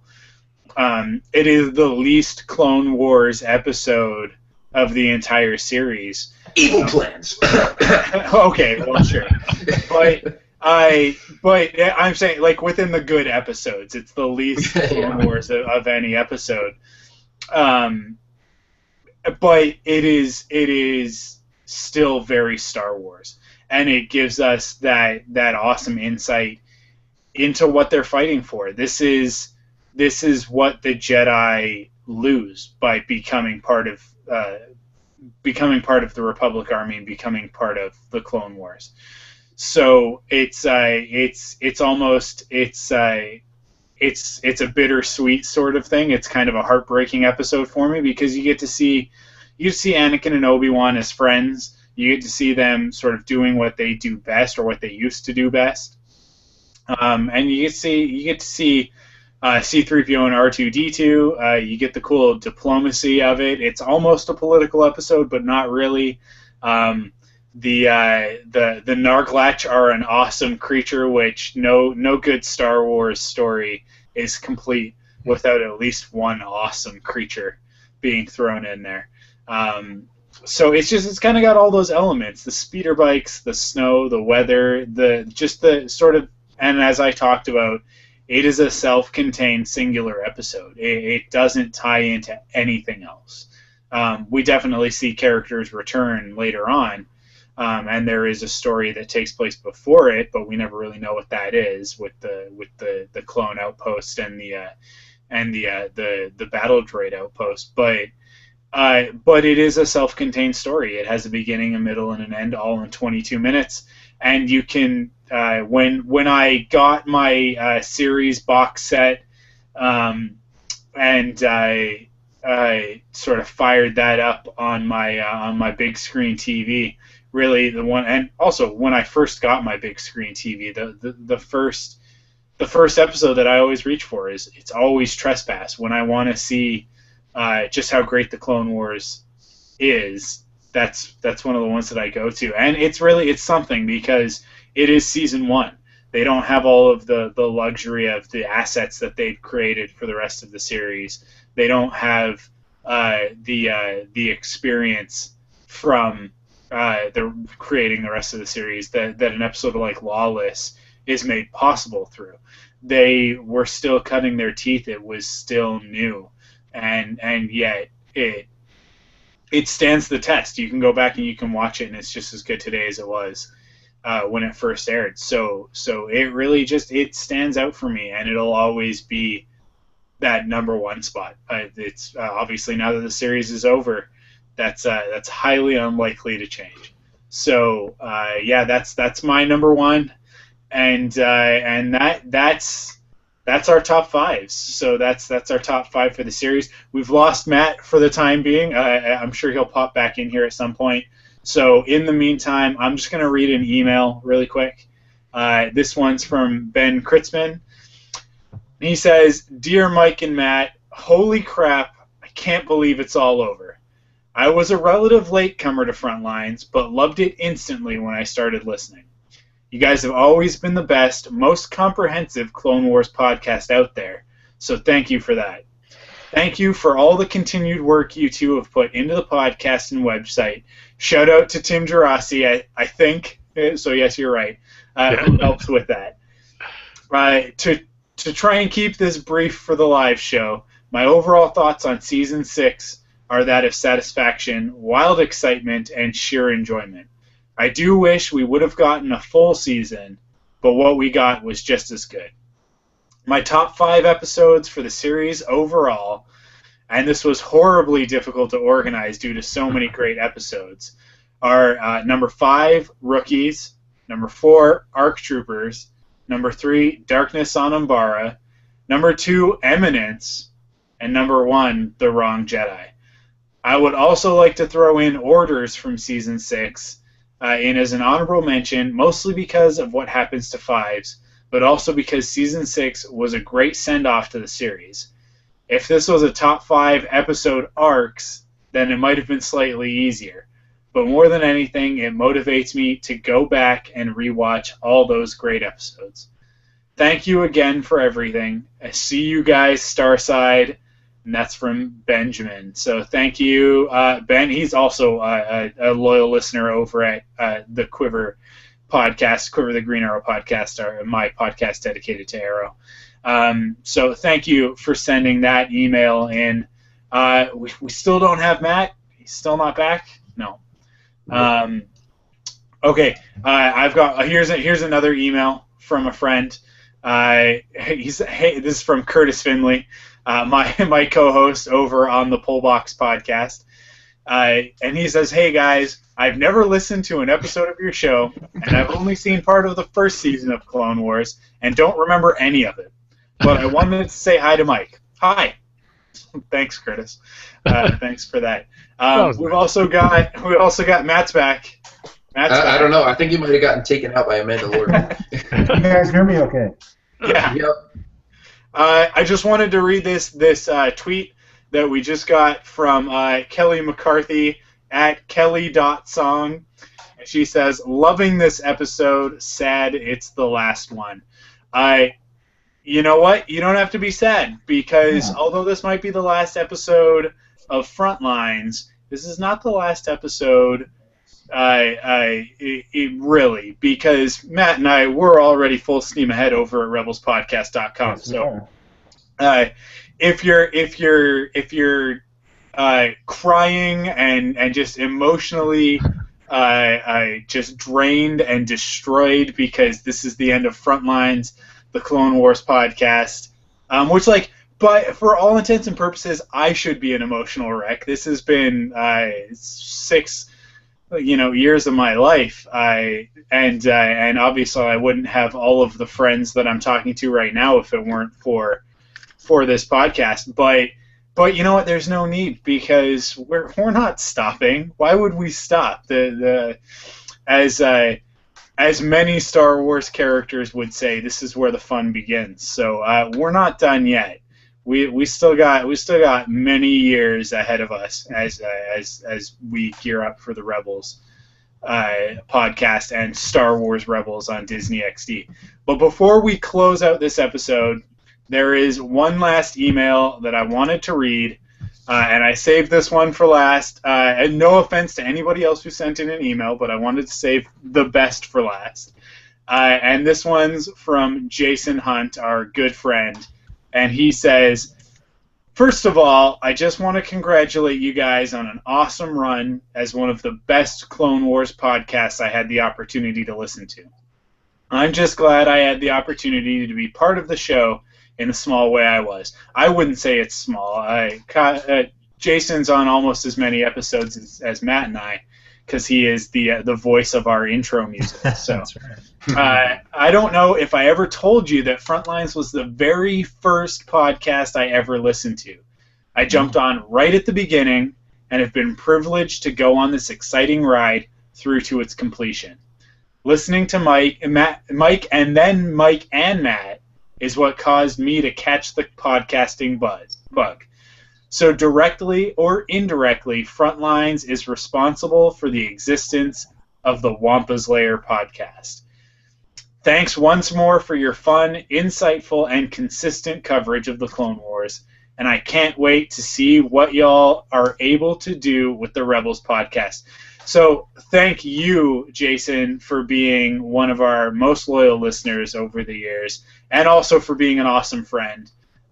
Thank you to everybody who's listened over the years. I mean, as Matt said at the beginning of this episode, we've had over 1 million downloads of this podcast, and when I started, I'm not gonna lie, I'm in it for the glory. You know, it's one of the reasons why I podcast. I like fortune and glory. Yeah, but I've yet to get the fortune, but the glory is definitely there. But the thing that I never accounted for when I started the podcast was the friends that I would get to make. So. You three that are on this episode with me, I count you guys highest among them, because without you guys, there wouldn't be a podcast. I would have given up a long time ago. So I needed that co-host, so that's why Matt's here. I could not write those recaps every week. It just was, on top of managing the site, editing the podcast, everything else. I just couldn't do it. So Kyle, thank you so much for taking that on and helping us out with that. And the website, all of the websites, whether it's CloneWarsPodcast.com, RebelsPodcast.com, or QuiverPodcast.com, they wouldn't be what they are, and the community wouldn't therefore be what it is without you, Tim. So you're a huge part of all of this. But really, it's the team. It's everything that I ever could have hoped for. I started off all on my own. Those first 20-ish episodes, just kind of podcasting out into the void, hoping that I would hear back from somebody. And now I've got this great group of friends, really bigger, more important than friends, like family, that have developed as a result of this. I mean, Steve Glosson, I would be remiss if I did not mention him in this last episode. He was on the second episode of the show, and he's been a great friend since before the podcast, and he's the inspiration for why I podcast. So him and Derek Russell. Without those two guys, there wouldn't be a Frontlines, the Clone Wars podcast, and then there wouldn't be any of the other podcasts, or as Jason said, the Wampa's Lair, and everything else that comes from that. So thank you to those guys. Thank you to Jason. Thank you to Carl. Thank you to Riley and Bethany over at the Star Wars Report. Thank you to just anybody and everybody who's ever had anything to do, anybody who's ever been a guest, anybody who's ever done anything nice, retweeted us, tweeted back at us, sent us an email, members of our group. You guys are all awesome, and it makes me super proud to be a Star Wars fan. Because when I sent that message out into the void, it didn't take long for it to echo back to me and for me to hear from all you guys, and it just pushes us those days where it's rough and we don't want to podcast for whatever reason. I mean, Matt just yesterday bailed on his. You were wakeboarding, I think. Yeah. Yeah. It's bad. I might have a slight concussion. That's probably why I'm all a little weird today. But I'm making it through. I'm making it. Yeah, but I don't want to speak for him too much, but I'm sure that even through the headache and the mild concussion, we have to do it. Tonight was the night, so the show must go on. So we've got to get this out there for you guys, because you guys have been loyal. Those of you that have stuck through from the first episode, or from your first episode, whether you joined us in season 1 or you joined us in season 6, those of you that have stuck with us and that will stick with us through Rebels, we owe you everything. So here's to closing one door but opening every single window, and thank you guys so much. Do you guys have any words? I've been talking forever now, so. Yeah, well, I mean, you've been thanking everybody else that was involved, and I was just going to say thank you for starting this whole crazy mess in the first place. Yeah. I was going to kind of echo what Jason said. Like, this was also the first podcast that I ever listened to, and I still, unlike Jason, I know he listens to tons and tons of podcasts. I still don't listen to a whole lot of podcasts. I have maybe like 3 or 4 that I listen to on any sort of regular basis, but, this is one that I've stuck with it being my first one, and it wasn't even like, oh, I should start listening to podcasts now. I think it was like in the summer before Clone Wars even came out, like in anticipation of the movie, and so I was like so excited for it. I was like, let me just go see if there's anything on iTunes, like any previews or a soundtrack or anything like that. And instead, I saw this. You might have been like the only Clone Wars podcast on there, and I was like, what the heck? I'll listen to this and see if this guy knows anything about Clone Wars that I don't yet, or. I mean, I barely even remember like what was on that first episode or anything, but that's kind of how I got my start, and I've been listening to the show ever since. And I mean, like you said, I wouldn't know any of you guys if I hadn't listened to it. I definitely would not have created my own podcast, and Tim and I always have a great time talking Star Wars over on The Saga Continues, but I probably wouldn't have had the idea to start that, and I definitely wouldn't be doing it with Tim, because we only know each other because we both happen to be helping you work on Frontlines. And I mean, even Jason Hunt, who's like one of my best friends now, because he moved out to the city I live in to go to college out here, and we hang out all the time. He was one of my friends that was over earlier today watching Clone Wars. And I would have met him if we hadn't met on the forums that we used to have for Frontlines before they got overrun by spam and we just moved to a Facebook group.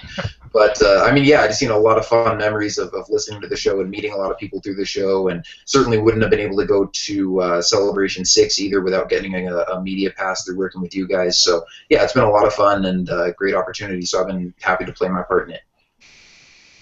Awesome. I will say, Mike, that before you close out or Tim says anything, this show came on in 2008, and it kind of reinvigorized, or whatever you want to call it, me, and maybe a lot of people that were kind of out of it, because this was kind of like the dark times again. After Revenge of the Sith, stuff kind of not faltered, but kind of it's kind of laid low. It's kind of, I stopped collecting, and then all of a sudden I started watching the show, and I was like, wow, I'm starting to get back into the Star Wars thing. And then seeing you post about, listen to your show, and then say, I want to be a part of this. And throughout this show, I mean, look what it did. I mean, look at the storylines and the characters that this show introduced over the 6 seasons. I mean, just to name a few: Death Watch, the clones, what we got of the clones, the Yoda stuff in season 6, the Anakin and the Mortis stuff, the Darth Mauls, the Ahsokas, Black Sun. I mean, we can go on and on about what this show did for Star Wars. And to bring it back to this podcast, this thing has given me opportunities to go to be a VIP at Sky, at the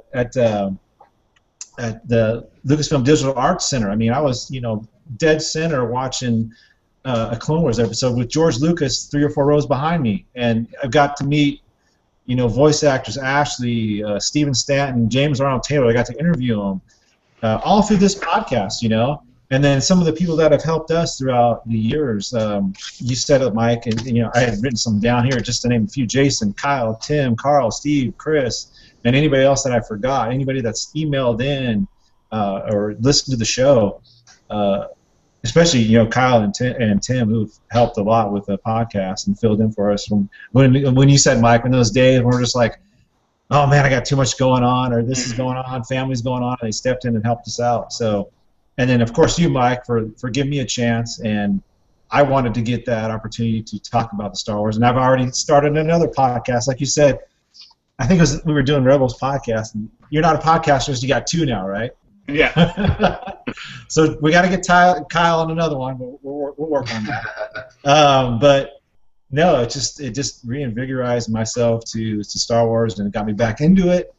And here we are, closing one chapter, and we're opening another chapter with Rebels and continuing on. And we got another, 10+ years of brand new Star Wars goodness coming at us. So it's looking really good. I can't wait to meet everybody.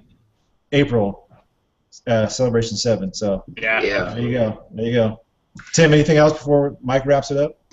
Yeah, just kind of echoing what you guys said. I mean, can't say I've been there from the beginning. Like I mentioned earlier, it was season 4 when I came on board, but ever since then, it was like never look back. And I enjoyed the first episode I heard, and then the community that was part of Frontlines with a Facebook group, it was just probably the best Star Wars community I've been a part of online. So then when Mike put the call out there for needing some help writing the news, I jumped at the chance because I knew it was going to be going into something good. And yeah, it's been a great ride. I mean, getting to know you guys and Kyle starting our podcast with The Saga Continues, it's been great because, man, if there's one thing I love doing, it's talking Star Wars. So any chance I get to do that is awesome. So yeah, big thanks to you, Mike, for starting this and then letting me come on board to join you guys. It's been a great ride. I just can't wait for what's coming next with Rebels and then all the movies about to come out. And who knows, other animated series that I'm sure is going to be coming down the pipe. So yeah, like you said, the fun has just begun. Yeah, cool. Well, you know what? We've been going for 2 hours, so I think that's a pretty good place to wrap it up.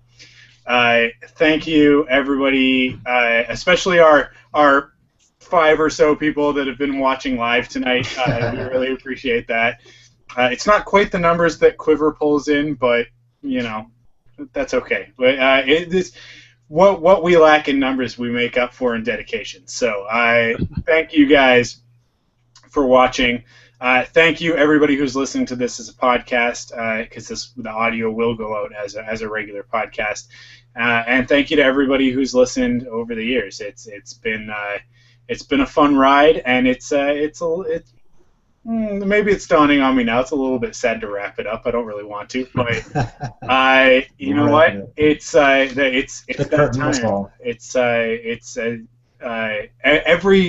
Every good story's got to have a good ending. So this is as good an ending as I think we're likely to get. So thank you guys so much for joining for this episode. There we go. Got the lightsaber. Kyle, let's go right now.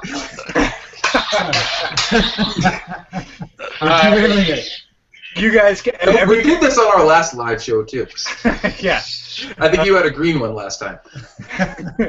Everybody can stay tuned to CloneWarsPodcast.com for Clone Wars related news. And you can definitely still follow us on Facebook, on Twitter, facebook.com/Clone Wars Podcast, and at Clone Wars on Twitter. And if you really feel like emailing us, you can continue to email us. I'm not going to close that account because that's my account that's tied to. That's the one Lucasfilm has, so that account's not getting shut down anytime soon. That's my contact with them. So, but that does it for us for the final episode of Frontlines, the Clone Wars podcast. Thank you guys for listening, and you can check us out over at rebelspodcast.com and starwarstsc.com. Those are the places to go where you can hear Matt and I talking Star Wars Rebels, and you can hear Tim and Kyle talking all about Episode 7 and the saga as it continues. So we're not done. It's not over. This is just the end of one episode. Tune in next week or the week after for the next episode of Rebels and the next episode of Star Wars: The Saga Continues. But for Frontlines, the Clone Wars podcast, the podcast that started it all, episode 1138. That's it. Thank you guys for listening. That's a wrap.